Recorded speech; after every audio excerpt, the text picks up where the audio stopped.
So, ayan. Kamusta ang araw nyo, guys? So, ayan. Kaya ganito yung lo. Ano ba nangyayari? Ganito yung outfitan ng lola nyo kasi galing po tayo sa church. Ayan. I'm a Christian, guys. Yan. Tapos, isa rin po akong volunteer sa church namin. Ang church namin ay sa Robinson Santa Rosa, Victory. Yan. Doon po kami nag-church. So, ayan, yung mga nag-church po doon. Hello po. Ayan. So, ayan, gagawa tayo ng video for today about, isi-share ko sa inyo kung paano ko nalaman bakit ako paano ko nalaman na may sakit akong CKD. Saan nag-start? So, ayan guys. Number 1, nag-start ako sa UTI. So, hindi pala okay na yung UTI natin is pabalik-balik. Kasi, nagkaroon ako ng UTI 2016. Doon naging grabe yung UTI ko. Doon na yung umihi ako ng dugo. Oo, sobrang sakit nun guys sa mga nagkakaroon ng UTI. Gamutin nyo yung UTI nyo hanggat maaga pa. No, 'di ba? Hanggat maaga pa, gamutin nyo yung UTI nyo. Huwag nyong pabayaan yung UTI nyo na pabalik-balik.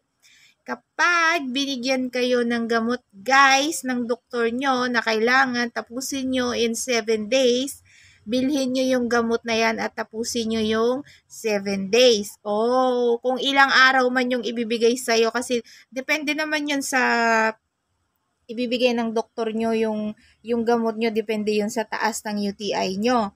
So, ako kasi dati, hindi ko sinusunod yung binibigay ng doktor. Halimbawa, bibigyan ako ng doktor ng 1 week na antibiotic para gamutin yung UTI ko. So, minsan, 5 days lang yung naiinom ko dyan. O, di ba ang bait ko? Sorry Lord. Hindi, ganun talaga guys. Hindi ko siya tapos pabalik-balik yung UTI ko. So, hindi maganda yung pabalik-balik ang UTI. So, doon nagsimula yung UTI, ang sakit kong CKD, acute UTI, hanggang sa naging CKD stage 1, ganun, hanggang sa naging stage 5 na ako. At guys, iwasan nyo yung mga pagkaing maalat, mamantika, at iwasan nyo yung huwag kayong madalas, okay lang naman kumain ng mga Jollibee, McDo, ganyan. Pero wag palagi. Okay? Wag palagi. Kasi ganyan din ako. Tsaka, wag po kayong uminom palagi ng mga pain reliever na mga gamot. Kasi alam nyo guys, nakakasira yun, nakaka-apekto yun sa kidney. Kasi ako dati, sumakit ang ulo ko, bibili ako ng Medicol, Bioflu, yung basta mga para matanggal yung pain na nararamdaman, masakit ang ngipin mo, bibili ka ng para matanggal yung alam nyo naman yun, yung mga pain relief na mga gamot guys. Masakit ang katawan, bibili ka ng Alaxan, 'di ba? So, bago kayo uminom guys, kailangan nyo talaga magpa-check up. Ako kasi nun, hindi ako naniniwala sa check up. Kaya hindi ako napunta ng hospital kasi panindigan ko nun, healthy naman ako. Bihira nga akong kapitan ng sakit ko, di ba? Hindi ako sakitin guys, promise. Hindi ako sakitin. Tapos, ito pa, napapansin ko noon, madalas ako may singaw. Hindi ako nawawalan ng singaw. Yan. At wag na wag kayong magpipigil ng ihi. Number 1 guys, wag na wag kayong magpipigil ng ihi. Pag nakakaramdam kayo na naiihi kayo, umihi talaga kayo guys. Kasi ako noon, ilang beses lang akong nagpigil sa company na umihi kasi nga may hinahabol kaming kota sa company. Tapos, ang layo ng CR namin.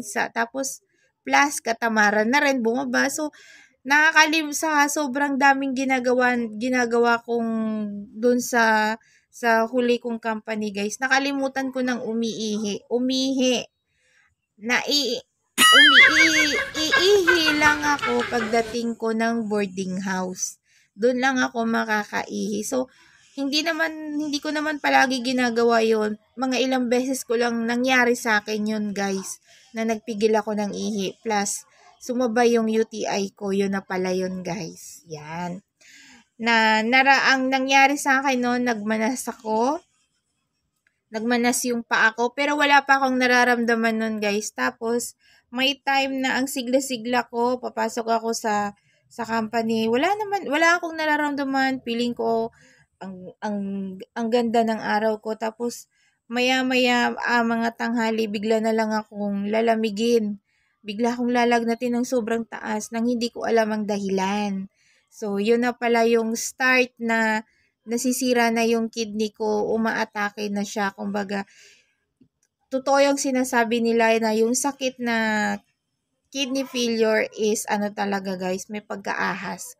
Hindi mo siya malalaman na may ganun kang sakit kung hindi siya sabay-sabay na aatake yung mga sintomas. Hindi siya paisa-isang lalabas. Yun yung sa experience ko, hindi siya isa-isa lalabas, sabay-sabay siyang lumalabas, guys. O, 'di ba? So, para na rin maiwasan nyo, guys, binibigyan ko kayo ng tip kung paano paano ko ba sasabihin? Ano ba? Nalilito ako. Binibigay ko sa inyo para maging aware din kayo, 'di ba? Sinasabi ko sa inyo, mga ka-warrior, para maging aware din kayo. Kasi ngayon po kasi napapansin ko lang, no, yung mga bagong dialysis patient na nakikita ko sa dialysis center namin is mga bata, meron ako nakikita, guys, 13 years old. Pero pag makapunta kayo ng NKTI, meron doon makikita nyo talaga, may 2 years old nga kaming nakasabay doon nung naoperahan ako doon. May 2 years old doon, guys. Ang taas na ng kreya niya. Yun yung lagi yung yung maging aware kayo na pag yung kreya nyo tumaas, wag na kayong magdalawang isip. Magpa-check up na kayo, magtanong na kayo sa doktor para hangga't maaga pa mapigilan nyo yung pagkasira ng kidney nyo, guys. At yung mga kinakain nyo, maging aware kayo. Kasi dito sa Maynila, guys, kahit yung mga gulay, hindi na siya ganun katulad sa probinsya na fresh. Hindi. 'Di ba? May mga nilalagay sila ng mga preservative diyan, mga prutas. Kaya dapat ingatan natin. Ang iwasan nyo talaga is maaalat, mamantika, at higit sa lahat, kailangan lagi kayong mahilig kayo sa tubig. Kung hindi kayo ngayon mahilig sa tubig, kahiligan nyo na magtubig. Iwasan nyo na ang laging mag-inom ng may mga lasa. Kasi ako, guys, mahilig ako hindi ako matubig na tao nung wala pa akong sakit. Ang gusto ko laging inumin is yung may lasa. Yan.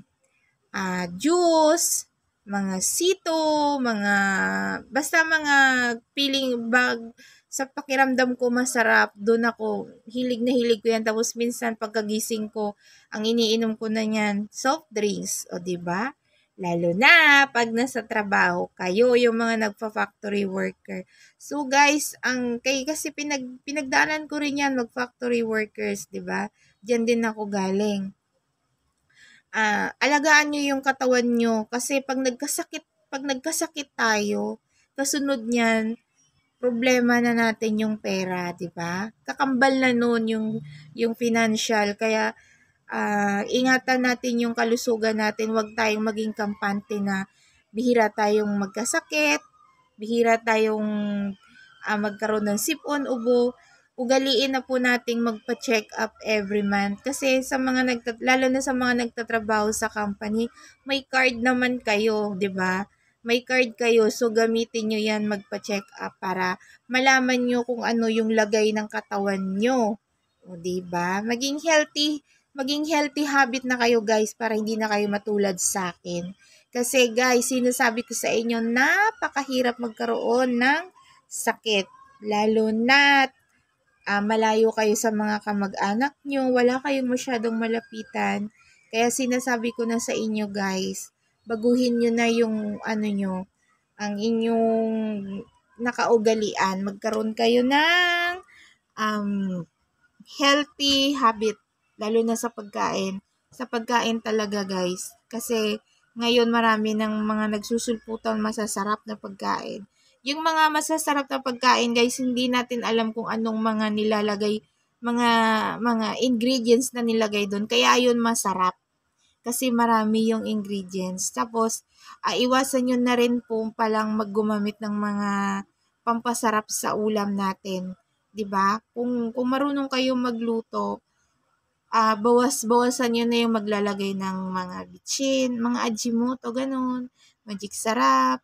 Maglagay kayo, konting-konti lang, hanggat maaari, wag kayong maglagay nun, 'di ba? Kaya 'di ba sa yung mga matatanda natin sa probinsya, 'di ba, mga ilang taon na sila pero ang linaw pa rin ng mata nila, yung pandinig nila, naririnig pa rin tayo kasi nga fresh at healthy yung mga kinakain sa probinsya. 'Di ba? Pipitas na lang doon sa garden, sa tanim nila, walang preservative. Pagkapitas mo doon, diretso na sa kawali, sa kaldero. So, ayan guys! Ayan lang yung share ko po sa inyo. So, sana nakatulong at nakabigay ako ng, ano ba tawag doon? Awareness sa inyo guys. So, ayan.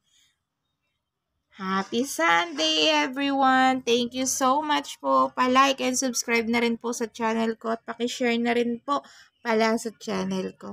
Bye-bye, mga ka-warriors!